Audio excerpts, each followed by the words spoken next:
Hello guys. आज Excel की 6 number की वीडियो है और इसमें पॉइंट रहेगा ऑफसेट का।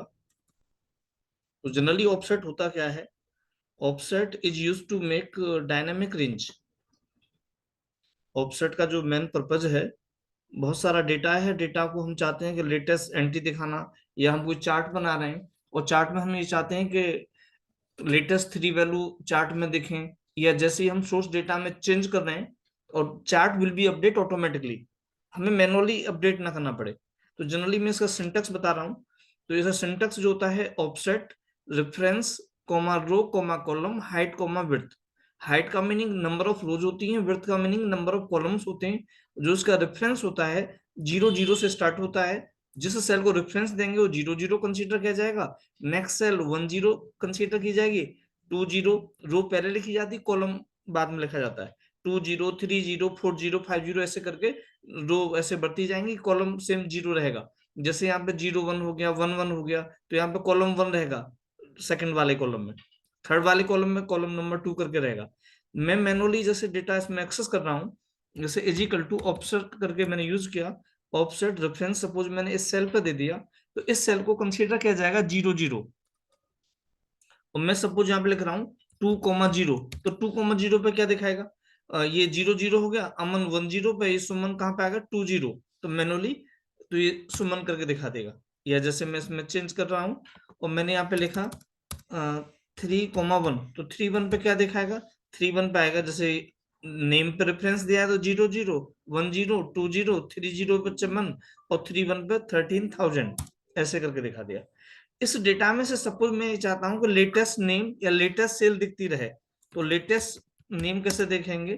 तो लेटेस्ट नेम लेटेस्ट सेल मैं यहाँ पे ऐसे फाइंड आउट कर रहा हूँ।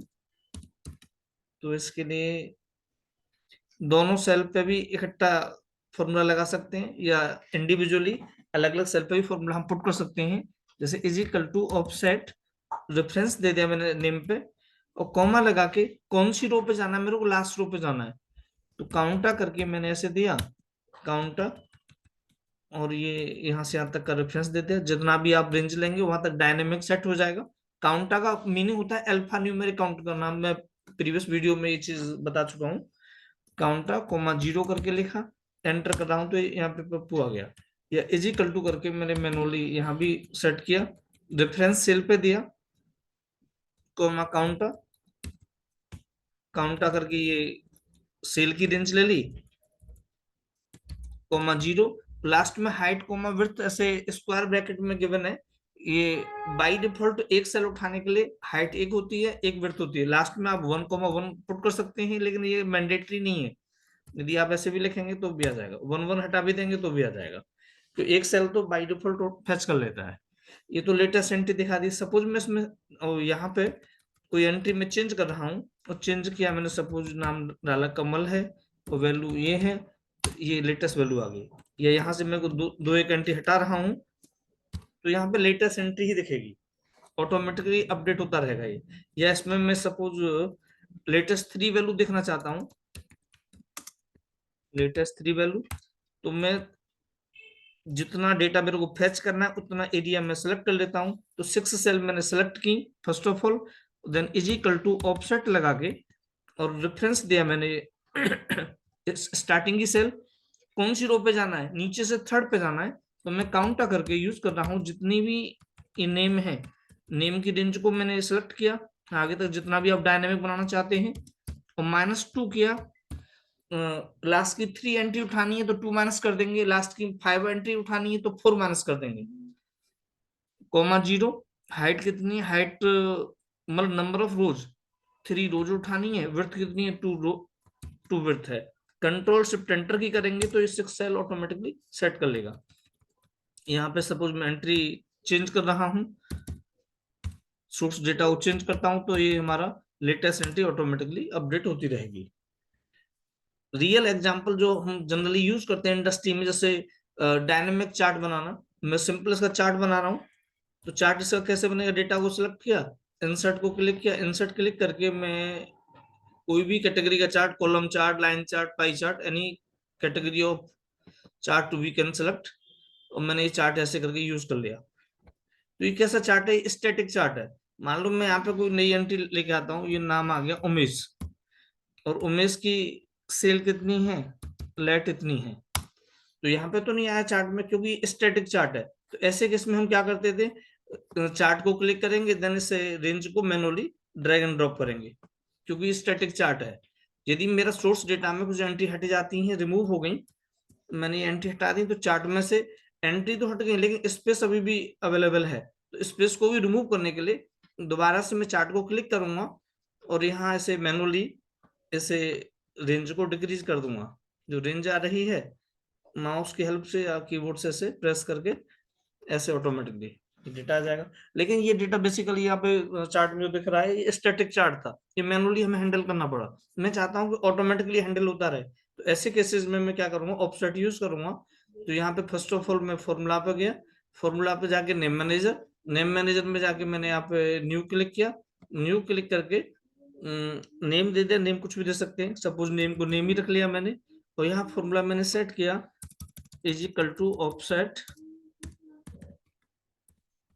रेफरेंस दिया, रेफरेंस दे रहा हूं स्टार्टिंग की सेल, इसे 0 0 कंसीडर करेगा।